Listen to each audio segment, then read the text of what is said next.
Halo, assalamualaikum warahmatullahi wabarakatuh. Kembali lagi bersama saya Nurul Huda di sini dan masih di Aisyah Channel.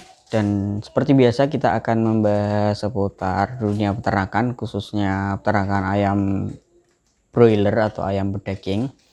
Dan di video kali ini saya akan membahas tentang penyebab kerugian dalam usaha budidaya ayam broiler. Ini sesuai request dari teman-teman penonton ya, yang sering menanyakan kenapa usaha budidaya ayam broiler atau kemitraan ayam broiler bisa mengalami kerugian. Nah, yang perlu kita ketahui bahwa ketika kita melakukan kegiatan usaha budidaya ayam broiler, itu kita melakukan kegiatan usaha di sektor produksi, dimana ketika kita melakukan usaha di sektor produksi tentunya yang harus kita perhatikan adalah efisiensi, karena usaha apapun ya di sektor produksi itu ketika kita melakukan usaha dan biaya operasional yang kita keluarkan itu lebih tinggi dari pendapatan yang kita peroleh, maka bisa dipastikan kita akan merugi. Ya, langsung saja kita akan bahas apa saja penyebab pembengkakan biaya produksi pada budidaya ayam broiler ya. Yang pertama adalah ketika ayam itu sakit dan mortalitas tinggi. Mortalitas itu adalah kematian. Jadi ketika ayam kita sakit dan kematian itu tinggi, maka biaya produksi tentunya akan membengkak dan efisiensi juga tidak efisien. Karena apa? Karena ayam yang sudah mati itu kan tentunya dia sudah mengeluarkan biaya untuk pembelian pakan, untuk pembelian obat-obatan, pembelian DOC, dan biaya operasional lainnya ya. Dan tentunya ketika ayam kita mati, tentunya biaya itu akan hilang. Biaya yang sudah dikeluarkan itu akan hilang, sehingga tidak bisa kembali atau tidak bisa dijual ya. Itu adalah salah satu penyebabnya, karena kebanyakan ayam yang sakit itu rata-rata disertai dengan kematian yang tinggi atau kematian yang banyak, walaupun tidak semuanya demikian. Nah, untuk penyebab dari ayam sakit ini nanti kita akan bahas di video selanjutnya ya. Dan yang kedua adalah ayam sakit tapi kematiannya sedikit. Itu juga akan mempengaruhi biaya operasional atau biaya produksi yang sudah kita keluarkan. Jadi ketika ayam kita sakit, itu juga ada kondisi di mana ayam itu tidak mengalami mortalitas yang tinggi atau kematian yang tinggi. Jadi di beberapa kasus itu ketika ada ayam yang sakit itu, ayam itu masih bisa hidup, tapi biasanya metabolisme tubuh ayam itu akan terganggu karena ayam itu terkena penyakit ya. Biasanya ini nanti mempengaruhi ayamnya dalam penyerapan nutrisi di dalam tubuhnya, sehingga tidak bisa menghasilkan bobot badan yang sesuai target. Nah, seperti contoh kasus misalnya ayam kita melihara ayam 1000 ekor. Kematiannya kecil tapi kondisi ayam itu sakit. Jadi ayam itu terlihat lesu. Dia lemes, pucat, sehingga bobot badan tidak tercapai, FCR membengkak, sehingga tidak mendapatkan hasil yang maksimal. Nah, biasanya pakan yang dimakan itu tidak bisa terserap dengan sempurna, sehingga terbuang melalui kotoran. Biasanya dari 100% pakan yang dimakan itu biasanya 60 atau sampai 70% itu terbuang di kotorannya, itu masih berupa pakan.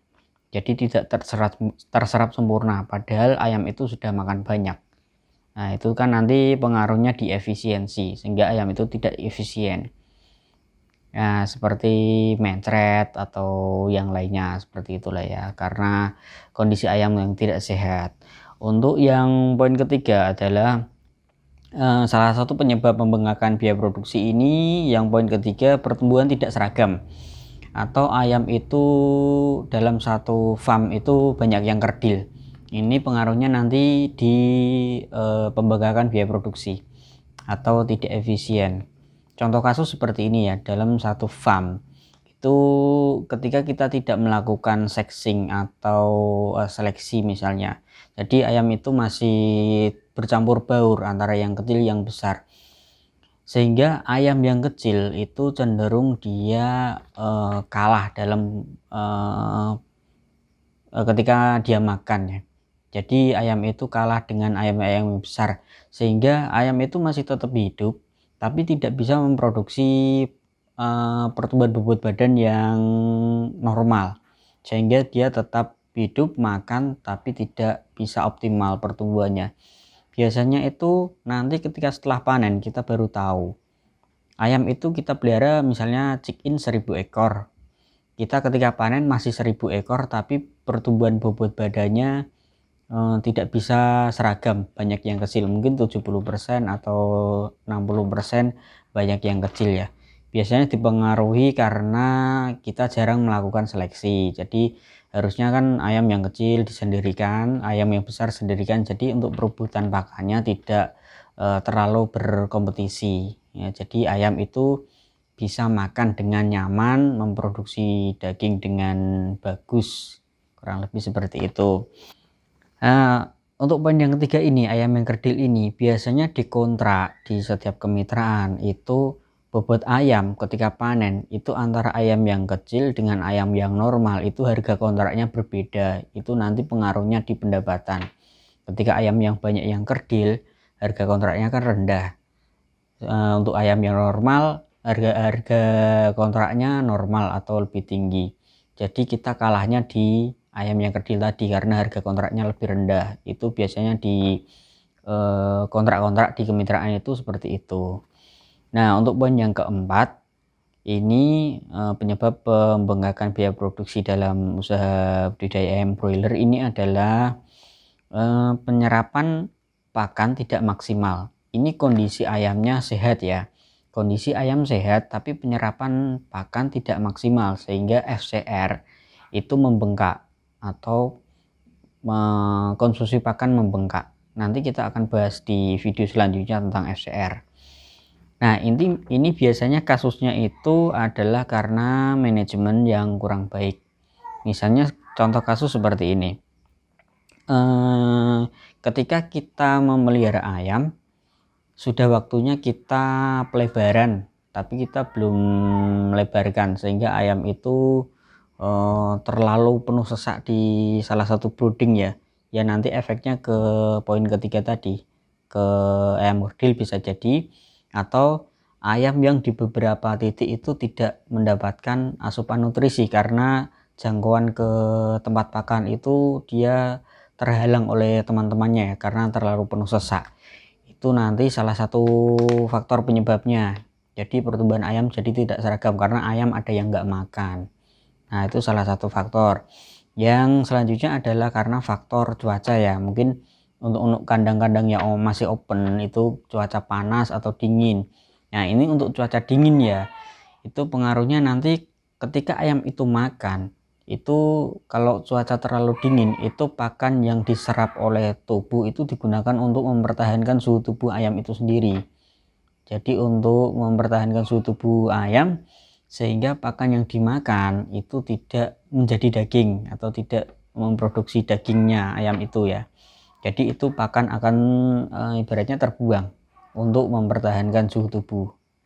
Jadi kita harus mengatur ketika ayam kita butuh kehangatan ya kita beri kehangatan, ketika ayam kita terlalu panas ya kita beri kesejukan. Nah, kurang lebih seperti itu. Pengaruhnya di manajemen. Ini nanti di penyerapan pakannya. Selanjutnya juga ketika ayam kita sehat tapi pertumbuhan bobot badan tidak optimal, salah satu penyebabnya adalah ketika kita melakukan pelebaran. Jadi dari brooding itu awalnya kecil kita lebarkan, semakin besar sampai maksimal ya mentok di kandang itu. Ketika kita pelebarannya tidak menggunakan standar yang sudah berikan, mungkin diberikan dari kemitraan atau diberikan oleh PPL, itu tidak sesuai standar. Misalnya harusnya 1 meter, kita lebarin 2 meter. Jadi brooding kita terlalu lebar sehingga ayam itu gerakannya terlalu kemana-mana. Itu pengaruhnya nanti di penyerapan pakannya ya. Jadi pakan yang dimakan itu tidak menghasilkan daging tapi menghasilkan ayam itu terlalu banyak lari-lari sehingga terbuang untuk tenaganya. Nah, itu salah satu penyebab kenapa pakan tidak bisa terserap maksimal padahal ayam itu sehat. Nah, itu salah satu contoh kasus. Untuk selanjutnya ini yang poin kelima, salah satu penyebab pembengkakan biaya produksi ini adalah pakan hilang. Pakan hilang ini ada banyak faktor ya. Misalnya pakan itu ada di gudang tapi banyak yang tumpah, itu kan bisa mengurangi atau menghilangkan biaya ya. Tumpah ini bisa karena karungnya rusak atau mungkin karena dimakan tikus, itu banyak kasus. Atau mungkin pakan itu salah hitungan. Nah, jadi ini perlu diperhatikan untuk para peternak ya, karena di beberapa kasus itu memang enggak semuanya anak kandang atau kita ketika mempunyai ABK itu ada beberapa yang memang kurang bisa dipercaya. Ini tidak semuanya sih, cuma ada beberapa kasus yang seperti itu. Jadi ABK ini ada yang cenderung biasanya mengambil pakan berapa karung, jadi kita harus benar-benar mencatat, dan kita sebagai owner atau sebagai pebisnis juga kalau mempercayakan usaha kita ke seseorang ABK atau anak buah kandang ya, kita harus punya catatan pakan masuk di gudang berapa sak, keluar dikasih ke diberikan makan ke ayam berapa sak. Misalnya ada mutasi ke kandang lain juga harus ada pencatatan, dan gitu kita harus pantau terus setiap harinya sehingga kita tidak loss misalnya ada kejadian seperti itu. Nah, ini salah satu contoh. Lebih bagusnya kita pasang CCTV di gudang ya, itu lebih aman. Nah, untuk poin yang selanjutnya adalah poin yang keenam, itu adalah pemborosan pada biaya operasional. Jadi untuk poin yang pertama sampai poin kelima ini kaitannya dengan pakan. Nah, saya sudah bahas di video saya sebelumnya. Jadi biaya produksi yang paling tinggi itu adalah biaya pembelian pakan. Jadi porsinya itu sekitar 60-70% dari total biaya produksi. Jadi biaya pakan ini porsinya paling besar, makanya ketika kita tidak bisa mengontrol pemberian pakan dengan baik, maka kita bisa dipastikan akan merugi. Nah, itu poin yang pertama sampai kelima. Untuk poin yang keenam ini adalah pemborosan pada biaya operasional. Jadi sudah saya bahas di video sebelumnya, biaya produksi dengan biaya operasional itu sebenarnya berbeda ya. Untuk biaya produksi ini kaitannya dengan biaya saprona, yaitu pembelian pakan, obat-obatan, dan DOC. Nah, untuk biaya operasional ini di luar biaya produksi dari kemitraan. Kalau biaya produksi seperti pakan, DOC, dan OVK atau obat-obatan kan sudah disediakan perusahaan kemitraan. Sementara untuk biaya operasional ini itu di luar biaya yang disediakan perusahaan kemitraan. Tapi tetap ini hitungannya di global nanti tetap dihitung biaya pengeluaran. Tapi untuk biaya operasional ini dikeluarkan oleh peternak sendiri di luar hitungan di RHPP ya. RHPP itu kertas kontrak yang dikeluarkan perusahaan kemitraan. Biaya operasional itu yang harus kita perhatikan adalah biaya penggunaan listrik, yang selanjutnya adalah biaya tenaga kerja, yang ketiga adalah biaya pembelian sekam seperti itu ya, dan selanjutnya ada air. Tapi air ini mungkin kan ya hitungannya lebih murah kalau di rata-rata di penggunaan di Jawa kan pembelian air juga lebih murah ya. Itu biasanya perlu kita perhatikan ada di listrik dan tenaga kerja, atau mungkin biaya yang lainnya itu seperti biaya sewa ya, kalau memang kandang itu sewa. Nah, ketika kita terlalu boros menggunakan biaya-biaya ini, yaitu sekam, listrik, tenaga kerja, dan biaya sewa kandang itu, maka kita bisa mengalami yang namanya kerugian karena tidak efisien. Itu perlu diperhatikan. Untuk biaya sewa itu sudah saya bahas di video sebelumnya. Jadi untuk menentukan biaya sewa kandang itu sudah saya kasih tips dan trik ya, di video saya sebelumnya ada. Nah, untuk biaya tenaga kerja ini juga menyesuaikan untuk di lokasi masing-masing wilayah. Untuk di tempat kami rata-rata untuk biaya tenaga kerja itu biasanya Rp500 per ekor hitungannya untuk di wilayah Pantura. Untuk di wilayah lainnya mungkin ya kurang lebih nggak terlalu selisih terlalu jauh lah ya, kurang lebih seperti senilai itu mungkin ya.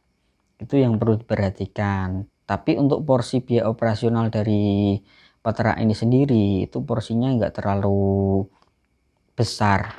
Yang perlu kita perhatikan memang untuk biaya pakan, yang itu harus kita perhatikan untuk lebih ekstra lah ya.